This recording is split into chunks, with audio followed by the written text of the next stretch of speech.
June what? June what? Oh, Juneteenth. June 19th, 1867.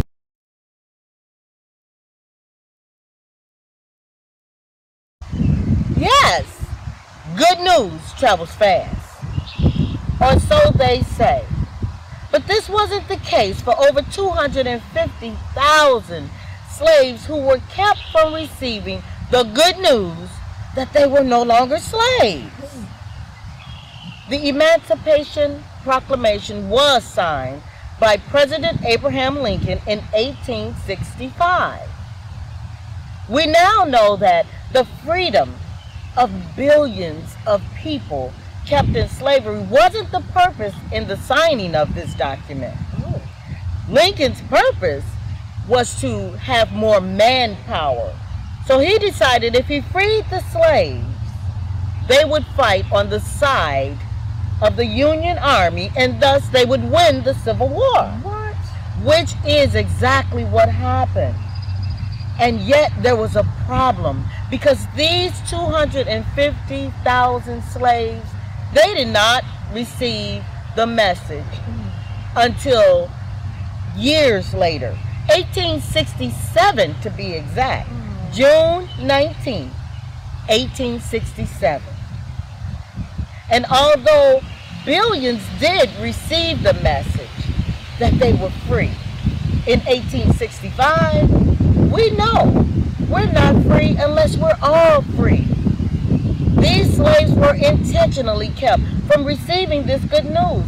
It said that the slave owners even murdered some of the messengers who would bring them the good news. It kind of reminds me of a scripture in the Bible where we're told to intentionally tell others the good news of freedom in Christ. It even says, how will they know unless someone goes and tells them? No! Master, please don't take my baby. Please don't take my baby.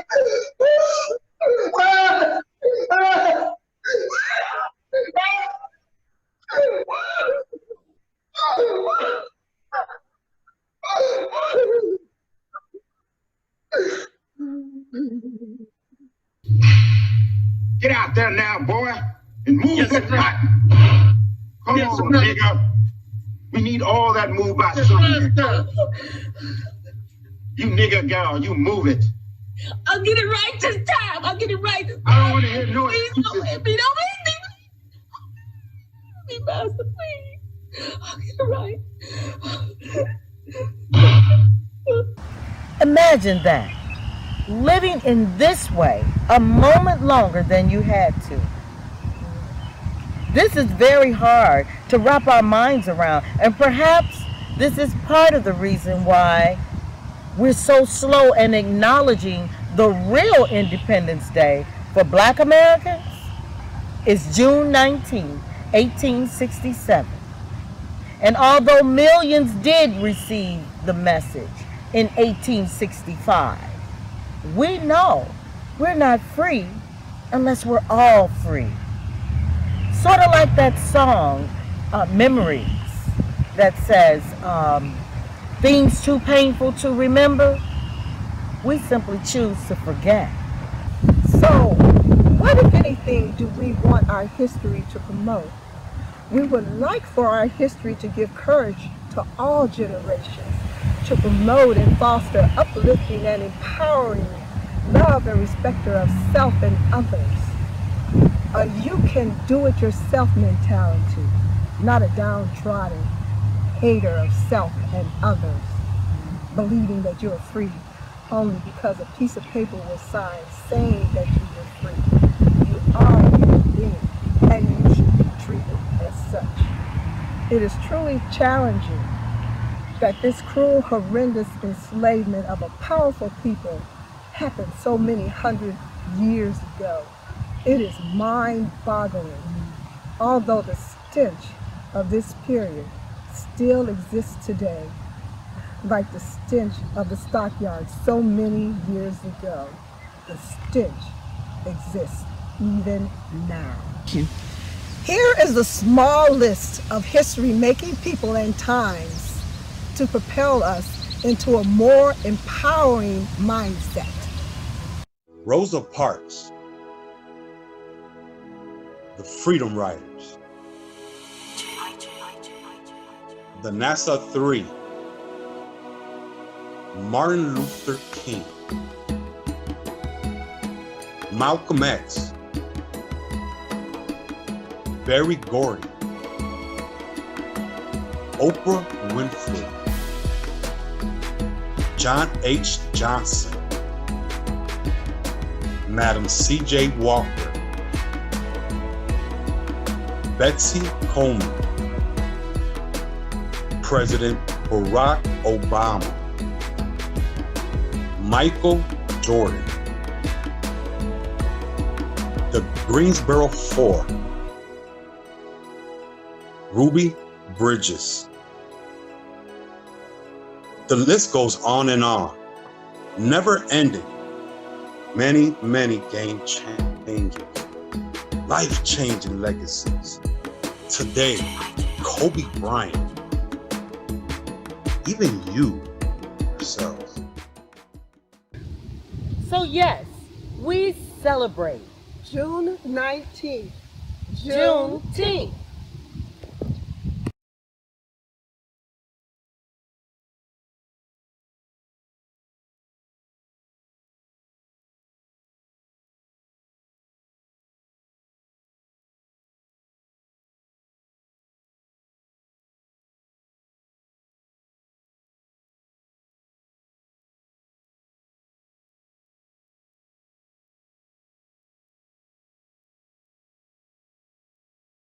All right. All right. All All right. right. All All right. right. All right. That's it. Welcome. That's it.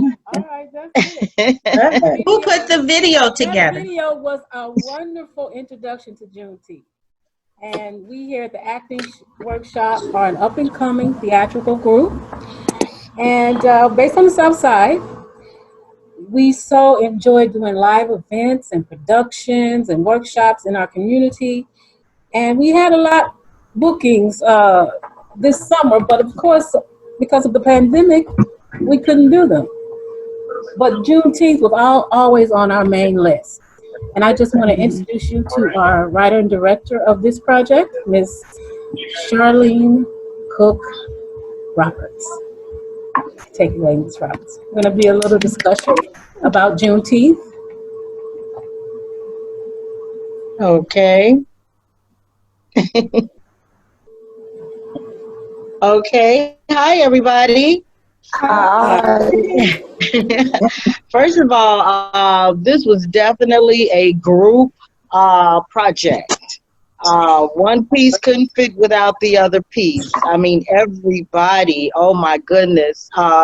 Miss Sherry playing the part of a woman whose child was being taken from her. To the voices behind the dark scene. Just wanting to promote the thinking because slavery was so long ago, and because we have spent many years trying to bury it, trying to put chocolate icing over it. You know, it's there, it happened, but yeah, it was so long ago type mentality. But for such a time as now, yeah, just pulling the curtain back, and I definitely was wanting to expose the slavery, the worst of it, because that's what it was to those who lived through it. So yeah, this definitely, I'm very encouraged. A lot didn't get said, but our time is limited. But yeah, just wanting to bring this out for such a time as this. Truly, I really believe, and I'm try to be really brief. I believe that there's some great grandparents turning over in their graves right now at all that is going on now. But I believe possibly that they're turning over in their graves saying, stay in it. See this through. We don't have to go back to the old status quo. So Juneteenth, even though it's just a day and it's been thrown around for years, but never really getting traction until now. And it's right. It is right. So, yeah, I'll open it up to questions. Any questions? I have a question. With the things that are going on to now, how did it influence you when you started working on this project? I mean, exactly when did you start working on it? Okay. Well, this was put out for us to consider actually last year. Before the COVID and the madness, that is the world today. And even at that time, for myself, doing a little research on Juneteenth, and it's always, this is a project that's dear to my heart, because of my own, my people's plight has always been dear to my heart. Maybe because I came up in the 70s, I don't know. Maybe because I saw my father go through tremendous hardships after having a tragic accident at work and then being mistreated. So, yeah, it's a tender spot for me. So even before the eruption, because that's what I'm calling this. This is an eruption that we see today among our people. And not only our people, this is throughout the world. Throughout the world, people are saying no more. No more. And it's sad that in America, we're the ones that are having trouble with grasping the magnitude of this time. And I think it may be because America, for us to grab hold to this, it's got to be some apologies going. And to apologize means to admit there was a severe wrong that happened. And it still is, it's been in the air for hundreds of years. This is not something that just happened in the 60s where people became aware. We've always been aware. So, yeah, a lot was going on inside of me during the writing of it. Anyway, yeah.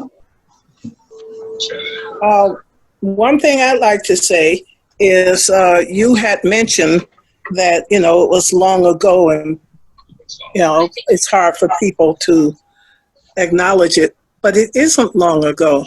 No, I'm looking at pictures of my grandmother. Can people hear me? Some backbeat. Can people hear me? Yes. Yes, I can hear you. I'm sitting here looking at pictures of my grandmother who's dressed in mutton chops and the rest. Her father was a slave. It wasn't that long ago. That's right. And my family and then people of my age, there's a direct link there. And my daughter is a family historian, and she has pictures of the slaves, my grandfather among them, and all those people who, some fled. My grandfather, my great-grandfather, was illiterate, but he was part of the Underground Railroad. He was a pig farmer, and he hid people that way. And when freedom came, he hated his master so much, he took the name of the town. He wouldn't take his master's name. And I think if you talk to older people, there is a close, direct link to that. Because if you think about it, for my older relatives who died, they knew him, you know? And I think part of it is age, and part of it is this country. We tend to wipe out our history, not just our Black history, all of our history. And so we have this worship of youth, and that means we lose a lot of things. You know, a building can be there for 50 years, they tear it down and build another. A year from now, I say, what used to be there? People say, oh, I can't remember. You know? That's a good point. That's part of it. I totally agree with you, Miss Paulette. Yeah, that's what I meant when I said, when I spoke about it being long ago. It's because that's how we've relegated it to be long ago. But to many of us, it's just as fresh in our minds. We've lived out the excess of slavery, maybe not being physically bound, but mentally, emotionally. Even for myself, I get this mental picture of Harriet. You know, she's still running. You know, she would get to one part of the country and think she's free, and boom, they would take over there, and she had to keep running some more. You know, till today, Harriet is still running. You know, Martin's dream still has not been realized. You know, and yet, that's why for me, even though this is a squeamish time because of the violence and the pains that we're seeing, and yet I'll be honest, there's a part of me that is saying, don't quit. Don't quit. Well, we can't. Another day of protesting. Don't stop. Don't stop this time. You know, we can come out on the other side of this. So, I'll tell you one thing that's probably going to shock a few people. It's going to be hard to quit because, praise the Lord, we have Donald Trump. And as soon as people start to think, well, maybe it's not so bad, he says something and sets it all off again. Yes, he does. Leave it up to 45. Yes, but I wanted to, as an educator and social science, humanities teacher, one of the things that has always bothered me was there's so much focus on standardized testing. And I ask Charlene is getting this into the history books. I dare say that a lot about even Juneteenth, as well as other historic African American historic events, are in today's history books. Most of them just talk about slavery this much, and Dr. Martin Luther King, but there's a lot that transpired before slavery. And I feel like Juneteenth is a part of that. Definitely. Surely. Oh yeah, for sure. I know that right now we're like the tip of the iceberg. You know, the tip. Once again, we're in line for our names to be in the history books right now. What will the history books moving forward say about me? You know, what will I be able to share with my generations? Where was I at during this period in time? You know, the tip of the iceberg is just that, the tip. And then you got the iceberg, and then you got even what's going on under the iceberg. So there's a lot. But one thing about it, there's a movement now. It's a traction. Once again, it's even gone past America. This is a worldwide movement. You got people protesting in New Zealand. Yeah, And Tokyo. they're protesting about shame on America. Shame on America. We're fighting these wars in Vietnam and freeing people over here, freeing people, and yet they've had this dirty, shameful thing. Not only in the history of America, but even until today. Once again, the slavery that goes on today, I dare say it may be worse than the slavery that was then. But I don't want to say that, though.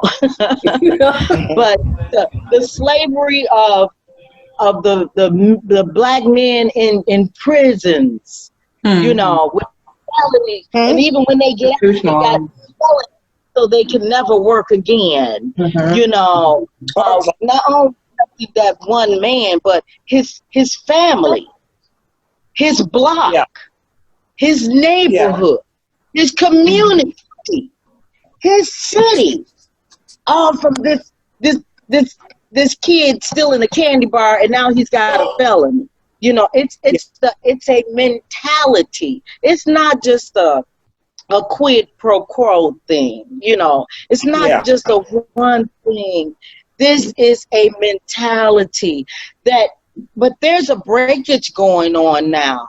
Even white America wants to know, and sad for them, they can't experience our pain.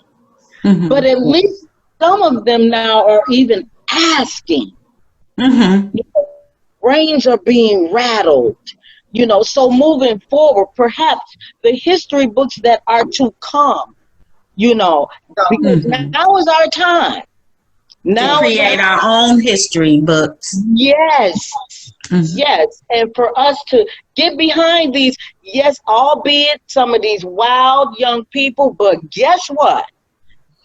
Like I said, I guess I'm torn in two, because part of me is like, oh man, another day of protesting. But another part of me is like, don't stop.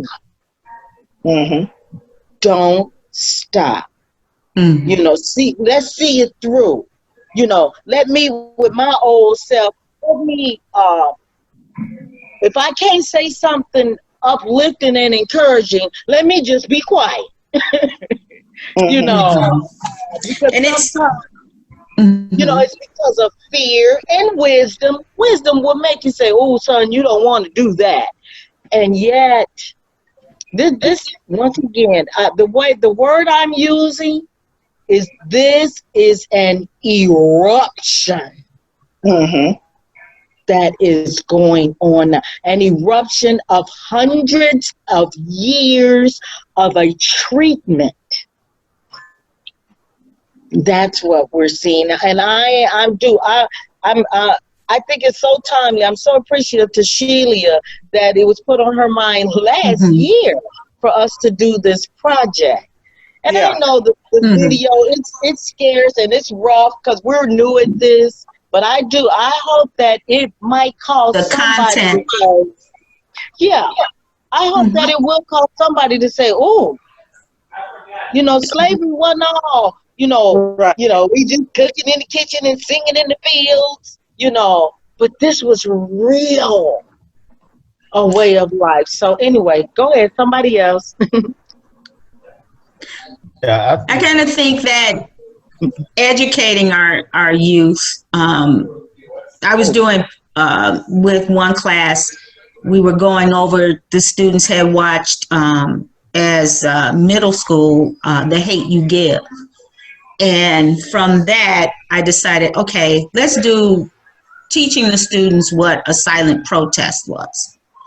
And it was very interesting. And I thought about, okay, how we can take an issue that you feel strongly about, and this is one way you can get your voice heard.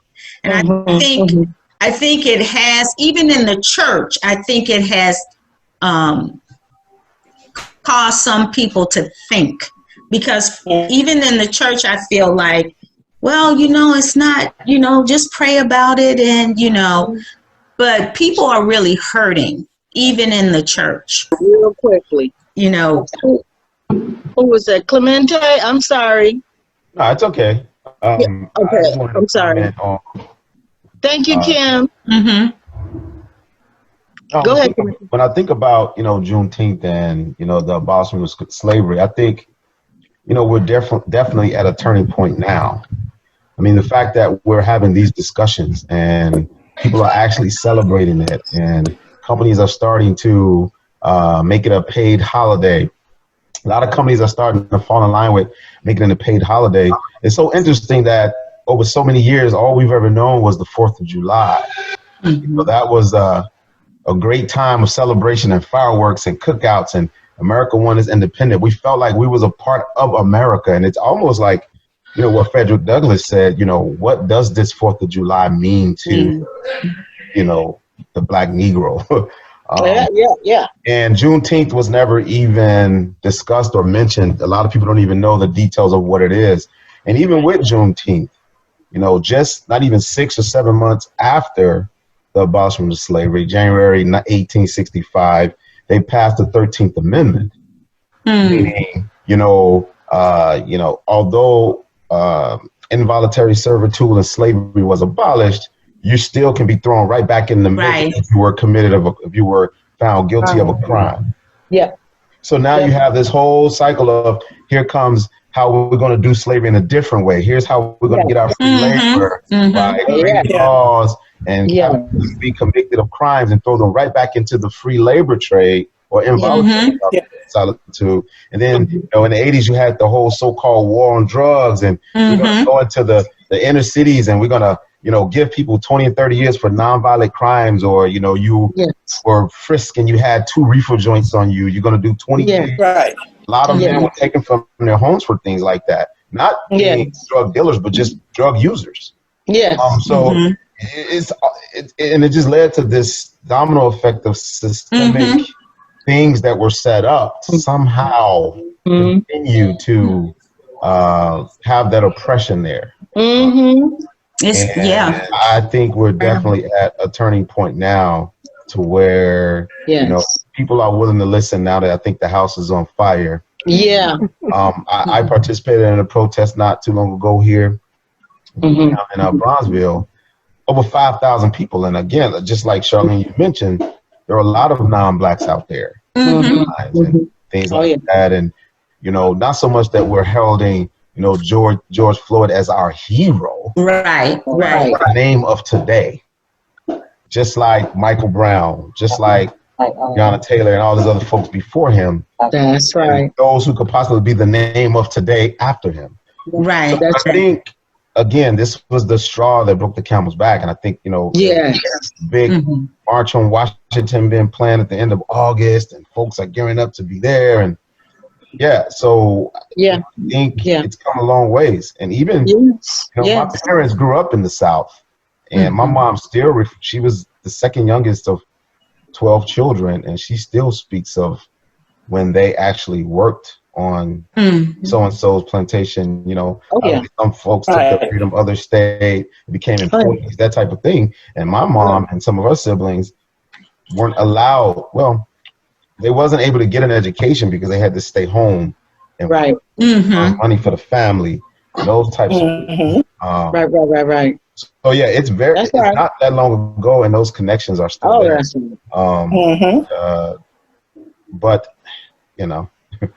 I think we're making progress. I think we're at a huge turning point. Yes. I'm all for. A lot of folks talked about how it was a mistake for us to want to integrate and integrate and not have our own. I wouldn't necessarily say that. I would say, in my opinion, the mistake was not establishing ourselves or integrating and saying we're going to establish our community. I mean, you had Black Wall Street. Obviously, we know what happened with that. Yes. But establishing ourselves and saying, now let's integrate, because here's what we are and what we have and what we can somehow add to the mix of this so-called America. And I think a lot of America said, no, you haven't established yourselves. You just want to integrate to benefit off of what we built.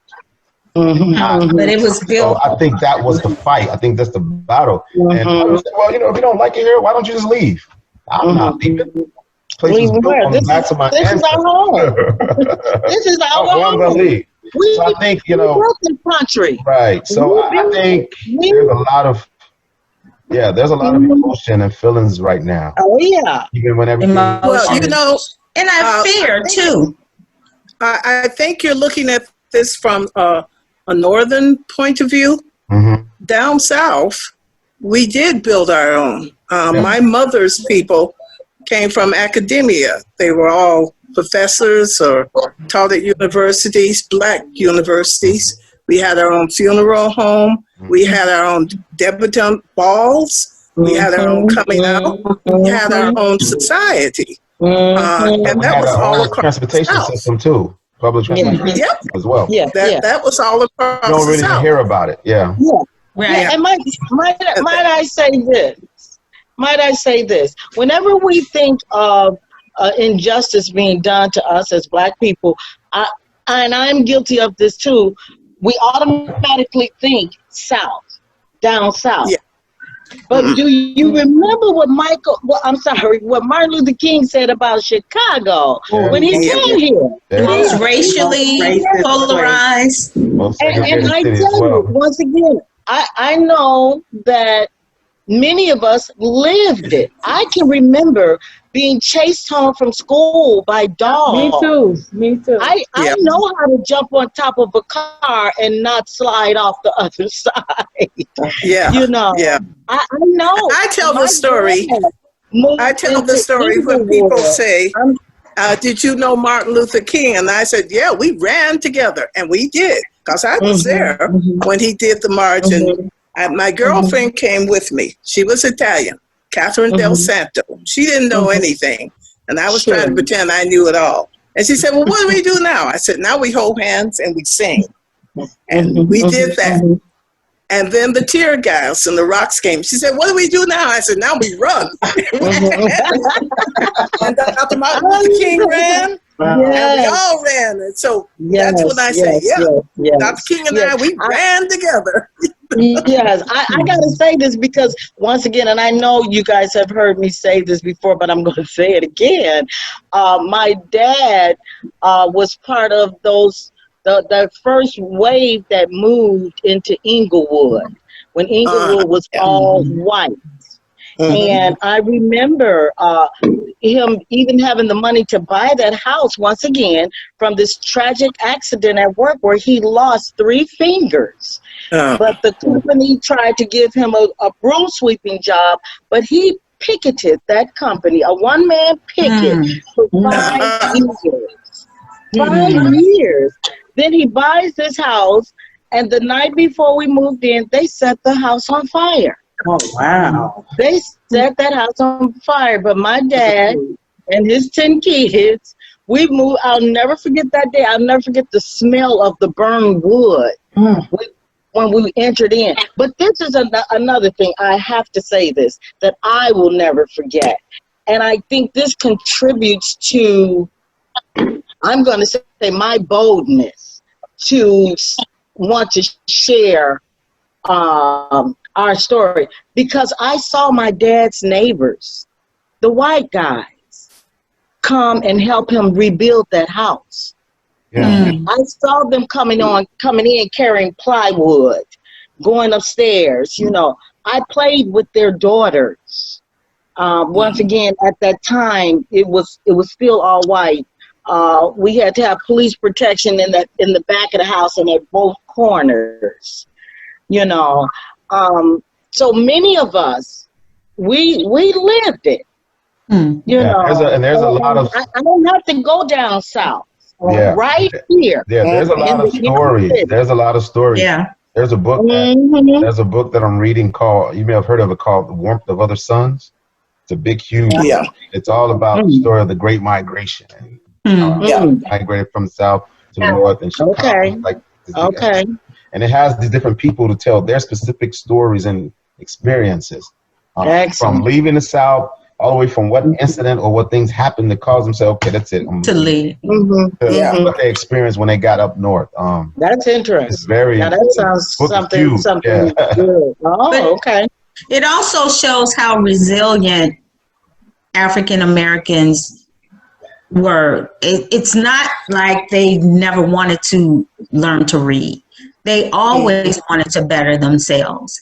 And so I share with people, I said, how intelligent our people are, because I always think about the slave quilts and follow the drinking gourd, and just how intelligent those captured Africans were, because they used those quilts to help those who were escaping where to go.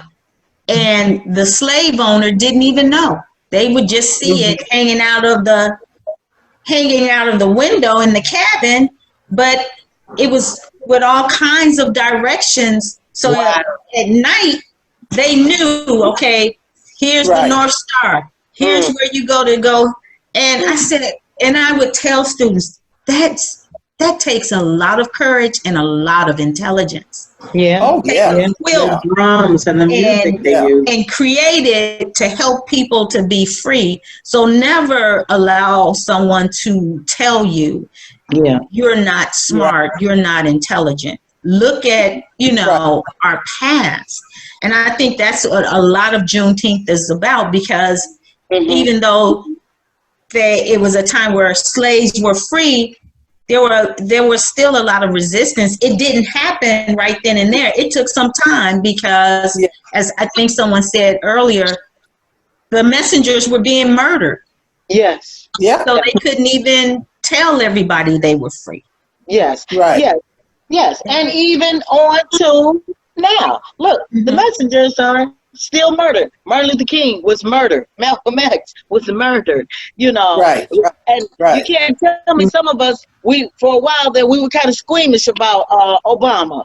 Oh boy, let's see how long it's gonna last. Praise the Lord. That it did. But I'm gonna say this, and can I get even some of the others who would like to share? Please do share. There's a question that I do have, and it is, could it be true that there's been a lapse in time where we kind of lost subtraction? And all due to, we were trying to live and trying to survive and trying to, I like what Clemente said, even trying to fit in to this society, and make it right that way. But I think that some of our young people, I think we kind of left them feeling hopeless. Because even though we have been trying to tell them, their rights, but at the same token, they know that, but it's not right, It's not right. This square peg is not fitting into this round hole.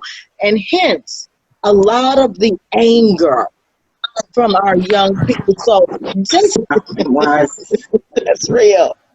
That's real. Thank you, Miss Paulette.